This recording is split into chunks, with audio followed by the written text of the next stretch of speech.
আসসালামু আলাইকুম everyone, welcome back to my channel. আশা করছি আপনারা সবাই অনেক বেশি ভালো আছেন। আমি আলহামদুলিল্লাহ ভালো আছি। বাড়ি থেকে ক্যারেট ভর্তি আম পাঠিয়ে দিল জারিফের জন্য, জারিফের নানা ও নানু। তো আমগুলো আসলে সুন্দরবন কুরিয়ার সার্ভিসের মাধ্যমে পাঠানো হয়েছে। তো জারিফের বাবা যেহেতু আজকে বাসায় ছিল, তো জারিফ ও জারিফের বাবা কুরিয়ার সার্ভিসে গিয়ে আমগুলো কিছুক্ষণ আগেই এনেছে বাসায়। তো আনার একটু পরেই আমি ক্যারেটটা খুলে দেখছিলাম যে আমগুলো ঠিকঠাকভাবে আছে কি না। তো মাশাল্লাহ দিলে প্রত্যেকটা আমই ভালোভাবে এসেছে, কোনো সমস্যা হয়নি। আর সবার প্রথমে যে আমটা আমি হাতে নিয়েছিলাম ওই আমটা কিন্তু অনেক বড় সাইজের ছিল এবং প্রত্যেকটা আমি কিন্তু আমাদের গাছের একদম অর্গানিক। আর এখানে মা কিছু কাঁঠালের বীজ পাঠিয়ে দিয়েছে, সাথে আমাদের গাছের কিছু জামরুল। আসলে জামরুল আমাদের গাছে অনেক হয়েছে, কিন্তু ক্যারেটে ভালো যদি না থাকে সেজন্য মা অল্প করে পাঠিয়েছিল। আর এখানে কিছু করলা দেখতে পাচ্ছেন, এই করলাগুলো ভাইয়া ছাদ বাগানের। করলাগুলো খেতে অসাধারণ ছিল। করলা এমনিতেও আমার খুব পছন্দের।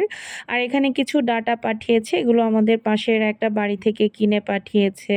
তো এখানে দেখতে পাচ্ছেন মাশাল্লাহ অনেকগুলো আমই পাঠিয়েছে, 22 কেজি প্লাস আম পাঠিয়েছে।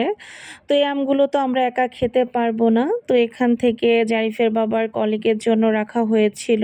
আর কিছু আম আমার যে বোনটা আমার বাসার কাছেই থাকে ওই বোনের বাসায় নিয়ে যাচ্ছিলাম।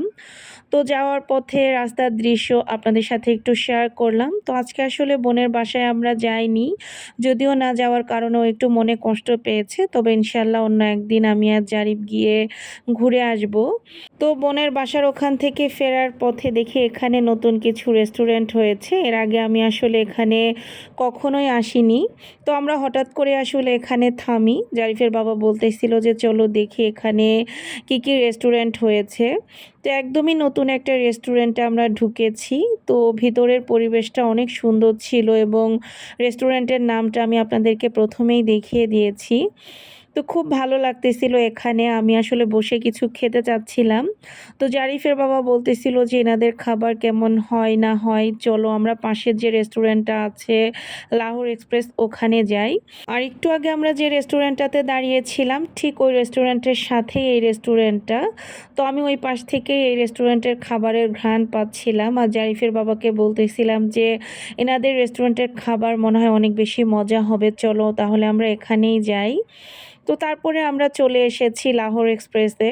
আর এই রেস্টুরেন্টটা আসলে অনেক বেশি যে বড় সেটাও বলবো না, আবার একদম যে ছোট সেটাও বলবো না, মোটামুটি একটা রেস্টুরেন্ট। এবং এদের ভিতরের পরিবেশটাও আমাদের কাছে অনেক বেশি ভালো লেগেছে।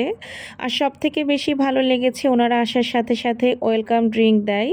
তো প্রথমে ওনারা আমাদের তিনজনকে ওয়েলকাম ড্রিঙ্ক দিয়েছে, তো ওনাদের হয়তো মনে ছিল না, আবারও ওনারা দ্বিতীয়বার সার্ভ করে। এবং জারিফ খুবই পছন্দ করতেছিল ওনাদের এই ওয়েলকাম ড্রিঙ্কটা, তো সেজন্য ওনারা আবার থার্ড টাইম আমাদেরকে ওয়েলকাম ড্রিঙ্ক দেয়। যদিও জারিফের বাবা এক গ্লাসও খায়নি, আমি এক গ্লাস খেয়েছিলাম আর বাকি সব গ্লাসগুলো জারিফই খেয়েছে। তো এখানে আসলে জারিফের বাবার যেহেতু একটু দাঁতের প্রবলেম, তো জারিফের বাবা ওর জন্য স্যুপ অর্ডার করেছিল। তো সেখান থেকে জারিফের বাবাকে, জারিফ তো স্যুপ খেতেই দেয়নি, জারিফ নিজেই তার বাবার স্যুপ বেশিরভাগই খেয়ে নিয়েছে। প্রথমে জারিফকে জিজ্ঞাসা করেছে, ও বলেছে ফ্রায়েড রাইস খাবে। তো স্যুপ আসার পরে সে স্যুপ খাওয়া শুরু করেছে, এমনভাবে সে স্যুপ খেয়ে আর ফ্রায়েড রাইস খেতেই পারিনি। তো জারিফের জন্য এই প্ল্যাটারটা অর্ডার করেছিলাম আর আমার জন্য করেছিলাম এটা। তো জারিফ তো স্যুপ খেয়ে কিছুই খেতে পারিনি, তো একটা প্ল্যাটার আমি খেয়েছি আর একটা প্ল্যাটার ওর বাবা খেয়েছে পরবর্তীতে। আর সাথে নিয়েছিলাম একটা মোজো। এখন আসলে আমরা সফট ড্রিঙ্কসটা খুবই কম খাই, বাইরে আসলেই দেখা যায় যে টুকটাক খাওয়া হয়। বাসায় তো আমরা টোটালি খাই না, কেনা একদম বন্ধ করে দিয়েছি। তো ওনাদের খাবারের কথা যদি বলতে যাই, ওনাদের খাবার আমাদের কাছে অনেক ভালো লেগেছে। আসলে সবার টেস্ট বার তো এক না, অনেকের কাছে ভালো নাও লাগতে পারে, তবে আমাদের কাছে খুবই ভালো লেগেছে, যেটা না বললেই নয়। তো আমরা খাওয়া দাওয়া শেষ করে এখন বাসার দিকে চলে যাচ্ছি। আর আজকের ভিডিওটা এই পর্যন্ত। সবাই ভালো থাকবেন, সুস্থ থাকবেন, আমাদের জন্য দোয়া করবেন। আল্লাহ হাফিজ।